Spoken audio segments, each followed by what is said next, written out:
Lorraine, we were so far into the film. If I fired her, we would have to start over. So I let her curse me out. I took it like a man.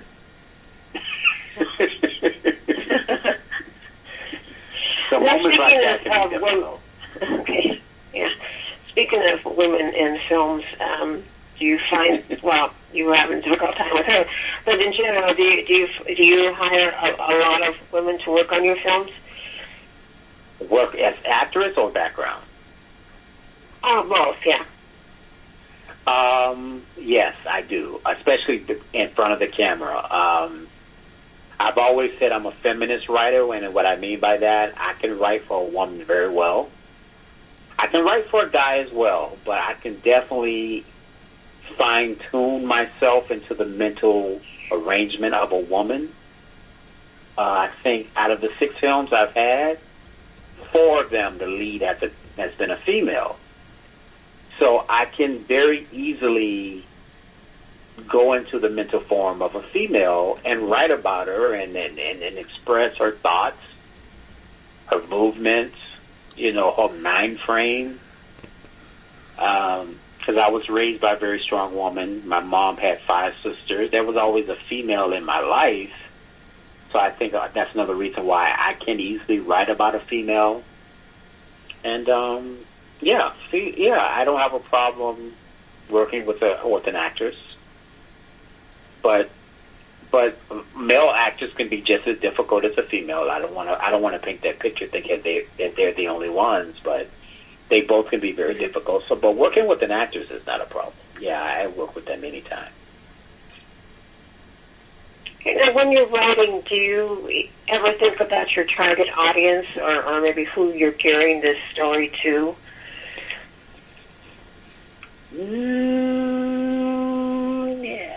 Not necessarily. I think I write to please myself. Not to sound vain, but if I don't like it, Lorraine, it's not going in there.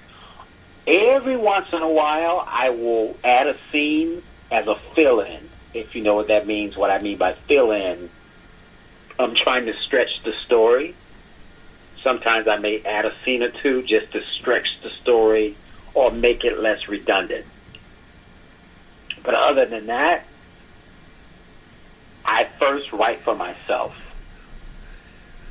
And then I make her the storyline a bit for the audience. But first I have to like it. Especially my diction, not my diction, but especially the dialogue.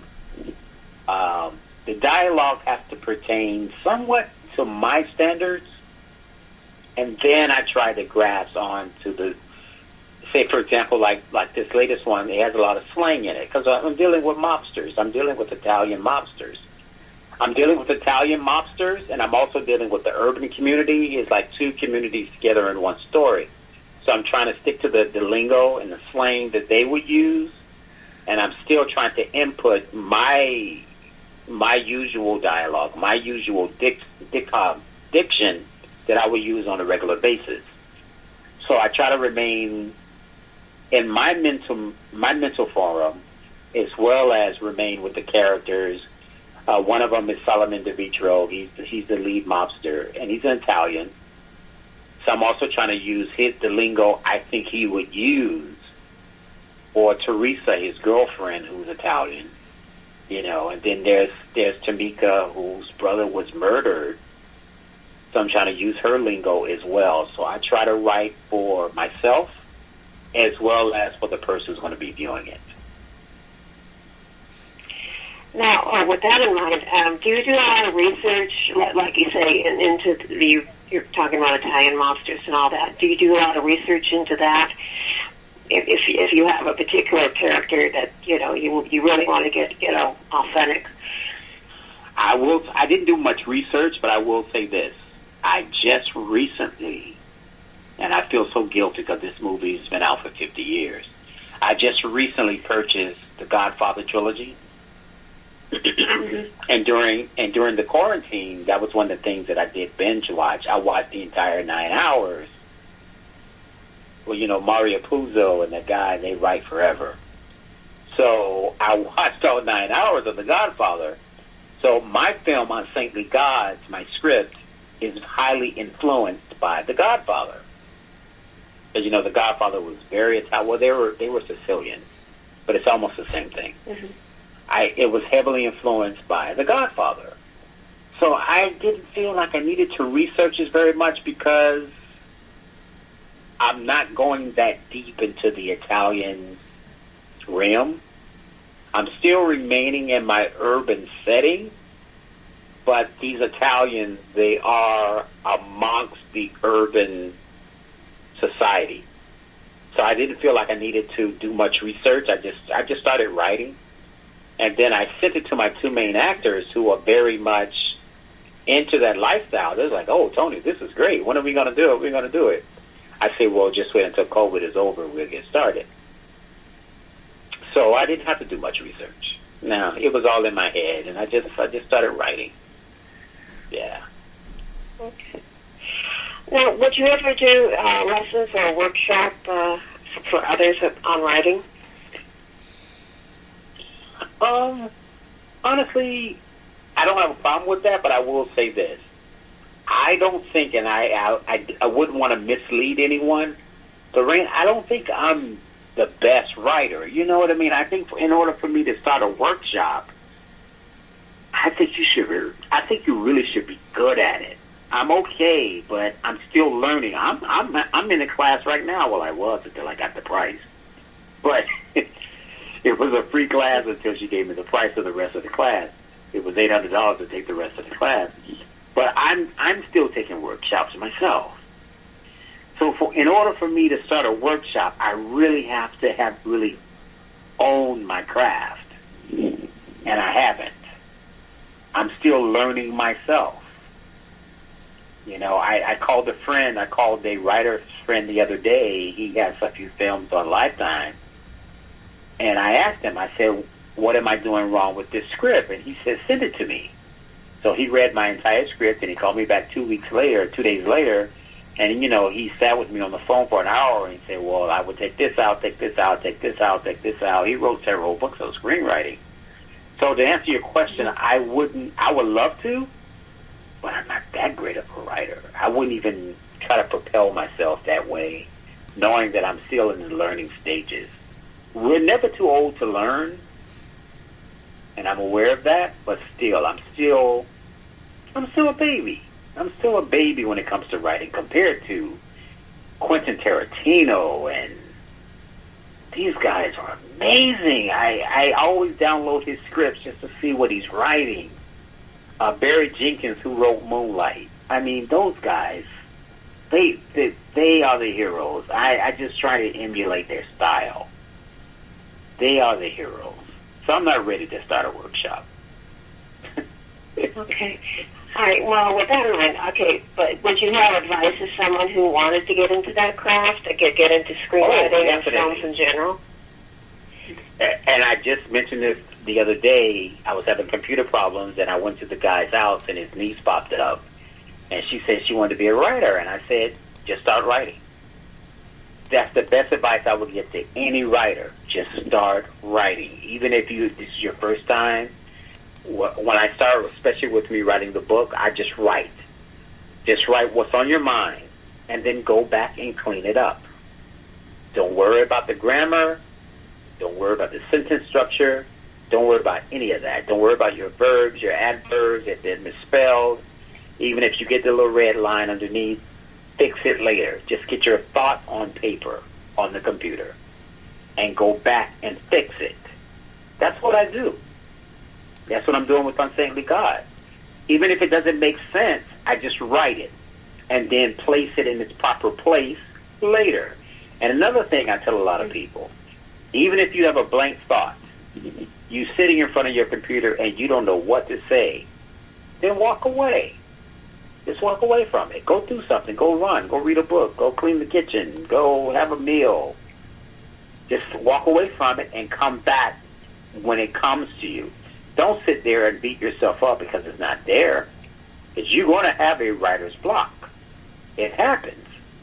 But just come back when that writer's block has gone away. And that's what I do, and that's what I tell anyone that asks for advice.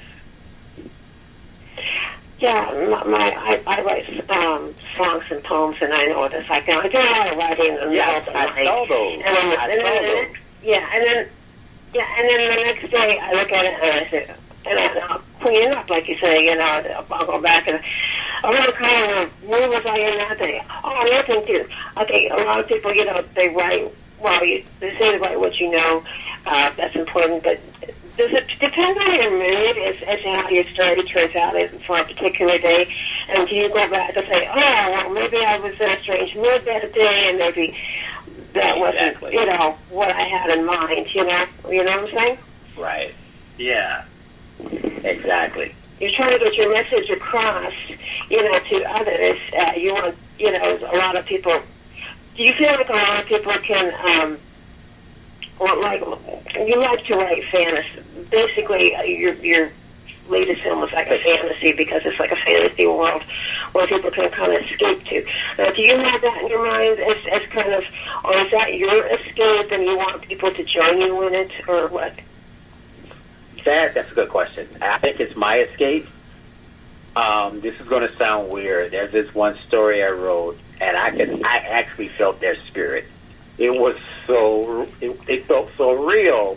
But to answer your question, yeah, it's my escape. It's my escape. It's my journey. And you remember that song, Fantastic Voyage? Come along and ride on this fantastic voyage. That's the exact answer. Come along and ride on my fantastic voyage. Come along, take a ride. It's party over here that ain't no jive. And that's the way I feel. I write the story. I want you to come and enjoy it.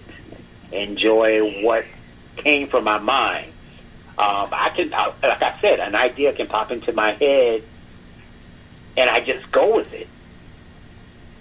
I see the beginning, and I see the ending, and I just have to fill in the middle. And I've been very blessed that way.